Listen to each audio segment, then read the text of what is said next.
Securing the expiration license is just part of it. We also got confirmation of title, which that represents a major milestone for us. These developments fundamentally shift the project from concept to actionable activities. I would suggest you can replace plastics with tantalum. It's become a very significant metal in three major areas. As I mentioned earlier, there's some opportunities to get into higher end products. And for example, tantalum pentoxide commands about a 70% premium. And we could develop a lab and process something that gives us a better return. Morning, good afternoon, or good evening, depending on where in the world you're signing in from today. I've got with me today Rick Williams, CEO of Terreno Resources. Rick, how are you? I'm well, thanks. How are you? Good. Thank you. Now we're chatting off the back of some recent news of yours, so I'm really excited to talk about it. I just want to bore everybody with a bit of housekeeping first, so please bear with me just for a couple of seconds. Here's how today's going to work. We do have some slides up, but they're mostly in service to some questions that I've got for Rick about recent news, really talking about the stock and what's coming up next for the company. But that being said, today is an interactive event, so there's that chat button in the bottom right of your screen. Please do feel free to ask questions at any point during today's event. We'll make sure that I get to as many as we can today, presumably all of them, but just in case I don't get to your question, either it's wildly off topic or out of the scope of today's event, or we run out of time, I'll make sure that Rick gets that question afterwards in the transcript, and he'll be able to get back to you as soon as possible. Only other piece of housekeeping before we get into the good stuff. This is being recorded. Will be available for replay probably mid-afternoon Eastern time. I think about 4 o'clock. It'll come right into your inbox. But it'll also be on Six's YouTube page, so you can access it there, or this exact same link that you're on now. So please feel free to share it along once it comes through. But enough out of me. That's the boring stuff. Rick, I'm eager to first, I'll say congratulations, obviously, on securing the exploration license in Bolivia. I'd love if you could just walk us through, with the folks in the room, what this milestone means for the company and why you think the timing is significant right now. All right. Well, thank you. Securing the exploration license is just part of it. We also got confirmation of title, which that represents a major milestone for us. These developments fundamentally shift the project from concept to actionable activities. With the license in hand, we're now able to outline our planned work, estimate the project timelines, and forecast costs. So the timing of this achievement is especially favorable due to the recent geopolitical actions that are taking place, the shifts that are taking place. And in addition, there's obviously increased awareness of critical metals and a surging demand for tantalum. Sure. And I know you mentioned here and in the press release, timing couldn't be better. If I could add, I know there's US $2.8 billion in recent critical minerals fund announcements. And obviously there's been a shift towards supply chain diversification, just generally, so that they're not all coming from the same sources. How do you see Terreno positioned within this sort of broader industry transformation? Well, in the last month, there's been two new funds created, one for $1 billion and one for $1.8 billion in the critical mineral field. In addition to that, you've had the US government say that they would like to procure $100 million of tantalum, which is about 20% of the annual production. And then in addition to the market demand, there's also AI, which accounts for about an added 10% to the demand side. And while the demand keeps increasing, on the other side, you have issues in the Congo and in Rwanda taking place, and they present a large percentage, and I'll get into that a little bit further. So you've got supply decreases, material decreases in supply, and at the same time, very significant increases in demand. So that's been a big catalyst for us. And in addition to that, we've had some very positive developments in Bolivia itself. And I guess there's a question coming up on that, so I'll defer on that point. But all of that, when you compound it with the awareness that China has been the dominant player and the West would like to move away from that and have some more comfort in the level of supplies, given that this metal is critical in various industries, the timing seems to be ideal. We're very fortunate here. I think that's interesting. I do want to zoom in on the actual ground itself. So you secured, as I understand it, 138 claims, cover 3,450 hectares in that part of northeastern Bolivia. So a couple of questions. What makes this particular region prospective for tantalum? And kind of most importantly, what are the immediate next steps for your exploration program over this, we'll call it 5-year permit period? Well, this is a highly prospective area for tantalum. It's on a Precambrian shield bordering Brazil rather. And there are a number of pegmatite fields that stretch over 120 kilometers. And there are a number of little operations at the village level. So they're artisanal operations where people are washing the gravels and recovering the tantalum. And there's an opportunity to become a major player, consolidator on the belt. And that, as I mentioned before, Bolivia has gone through a major transformation here in the last month. So the timing is, again, ideal.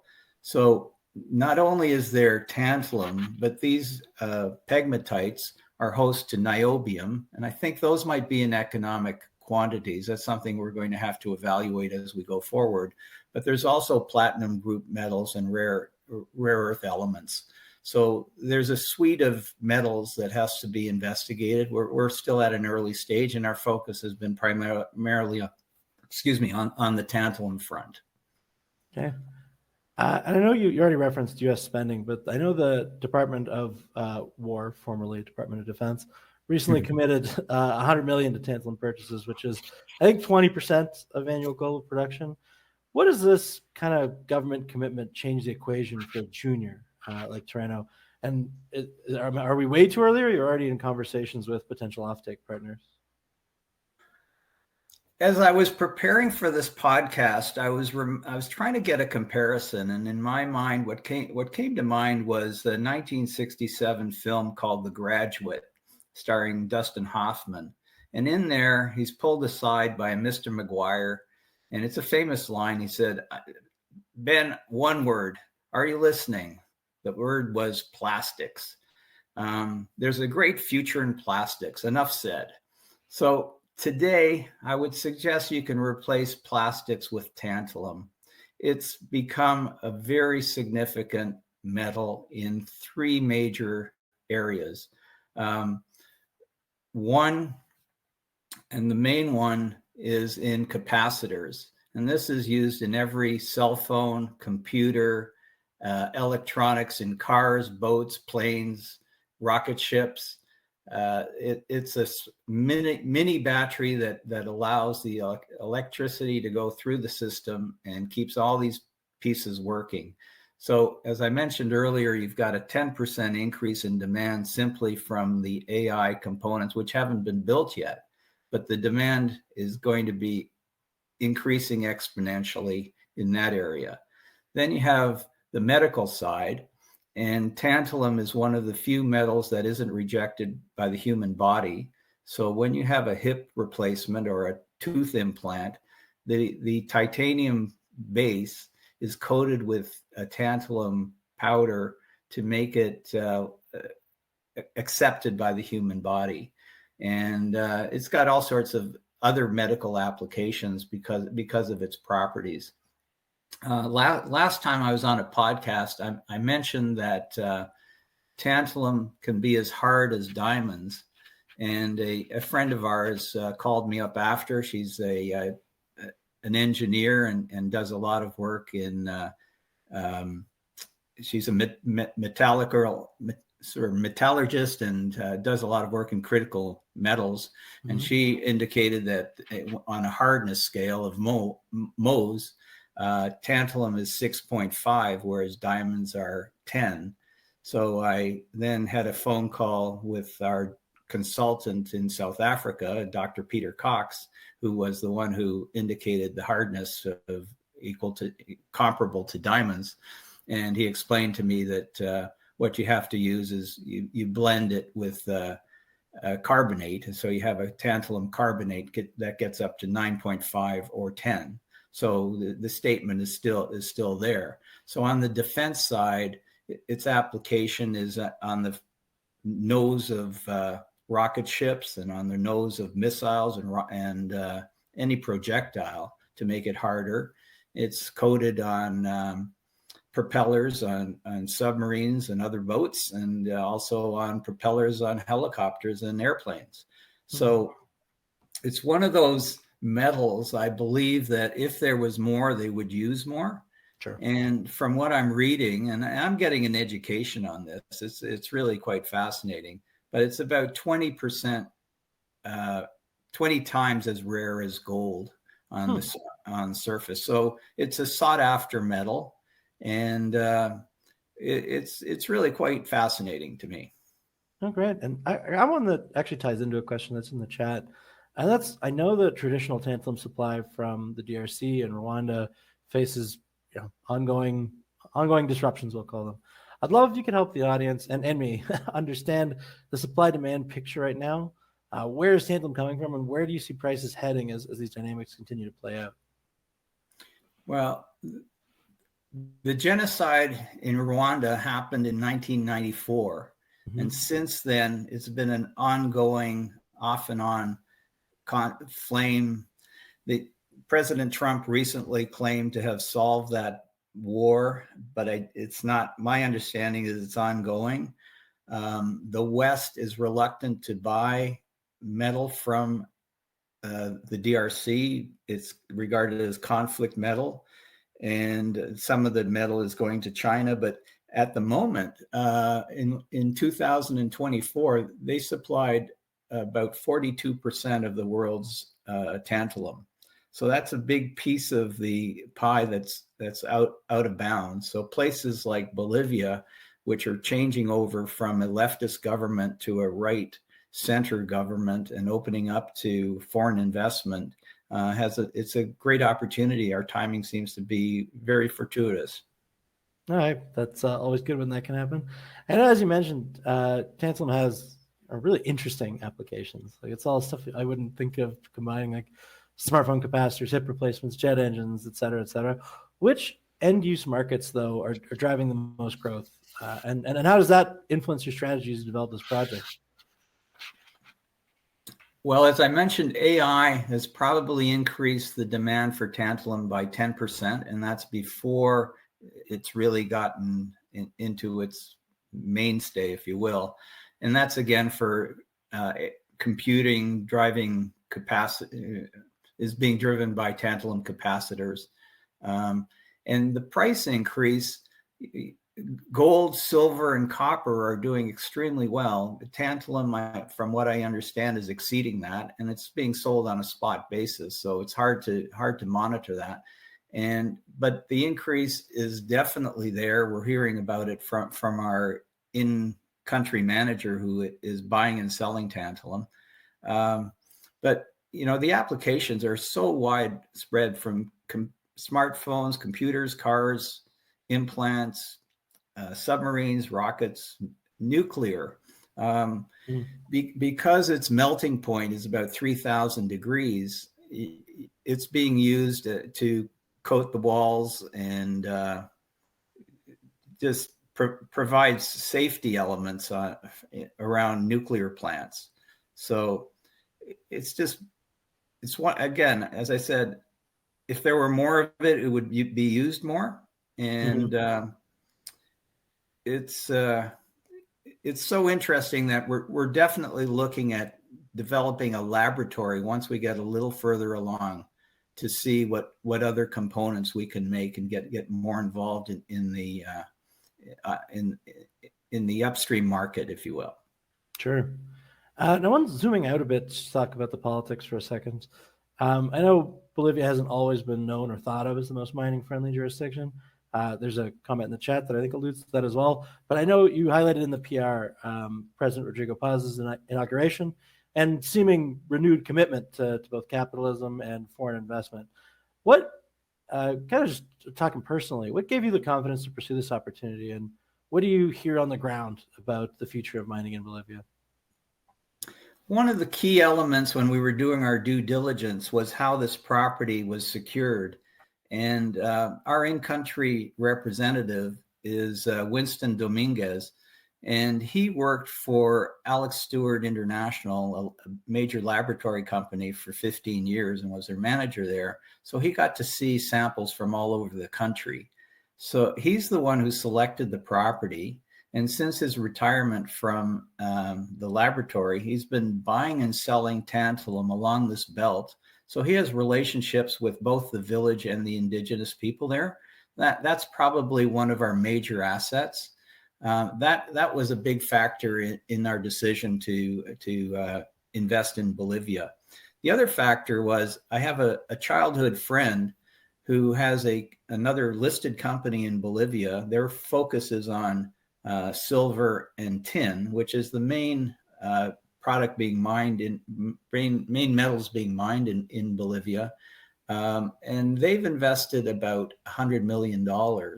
He's established a very good relationships, has an extremely strong board with all sorts of high profile Bolivian people on staff, including some geologists who have their qualified person designation for Canadian purposes, and I can then piggyback a little bit on his experience. So that also gave me a lot of comfort before we went there. But I've worked in Mexico, I've lived in Panama, I've lived in Costa Rica. I'm comfortable in that part of the country, in that part, and so it made sense with this opportunity came along to pursue it. I appreciate that. Now, a simple but complicated question. How's Treasury looking right now for Terreno? How are you contemplating a financing? What does it look like in the bank? Yeah, our treasury is essentially depleted. We're currently operating on the generosity and goodwill of some of our key shareholders who are advancing some funds to us by way of loans. Now that we've secured title and the exploration permits, we can clearly outline a purpose of proceeds. And that should facilitate a financing. Discussions are being initiated. I've had a couple of calls from overseas that are very interested in providing funding for us. It's something that we're going to be pursuing over the next weeks. But we will need to do a financing. We'll be doing that in the not too distant future. Sure, I appreciate that. And beyond that, looking ahead, what does success look like for you at Terreno over the next, call it 12, 24 months? What milestones should the investors in the room be watching for as you're kind of going from exploration towards potential development here? Well, when we took on the project, the game plan was to get to cash flow and production as soon as possible. And that's still the mandate. Now that we have the exploration permit, we can go into small scale production. We've also started the application to go into exploitation. And the advantage that we have there is not only do we have Winston, who's on the ground with relationships, we're being offered properties. We've had meetings with the indigenous chiefs who control 2.8 million hectares, and they've brought in a number of samples from other properties that they would like us to explore. We're happy to do that once we achieve cash flow and production. Again, one of the attractive points of this project was the fact that equipment is already near the site. It's in storage, ready to be installed. When it was brought to us, the request was that we provide the funding to assemble the equipment, and that could be done in about 45 days. But before we do so, we'd like to complete some systematic exploration to meet the regulatory requirements so that we can not only talk about production, but also talk about having a mine and talk about having ore. And those are things that are defined and need the sign off of a qualified person. So that's what we're going to do. In addition to that, as I mentioned earlier, there's some opportunities to get into higher end products. And for example, tantalum pentoxide commands about a 70% premium. And we could develop a lab and process something that gives us a better return. And we're working with our South African associates, our colleagues over there. They control a smelter, and they've got some new technology that they would like us to try that enhances the recoveries. So with these enhanced production recoveries and processing recoveries, we're getting a lot of interest from the local small-scale artisanal operations that would like us to process their material, where we'd get a better recovery rate, and therefore more money for the same amount of work. Awesome. So exciting things ahead. I appreciate that always. A couple of questions from the chat, a lot of which I think we've already covered in content. I'm going to throw them back to you anyway, just so we can reiterate some of the points there. So Barry asked, is there any tantalum in the United States? I think what it goes down to say is that Trump could direct onshoring to, or is it just diversification that U.S. government's currently looking for, not necessarily onshoring? To the best of my knowledge, and I've done some research on it, there's no tantalum production in the U.S. Right. There is past production in Canada, and that's quite interesting. That was my first introduction to tantalum. Going back, I worked.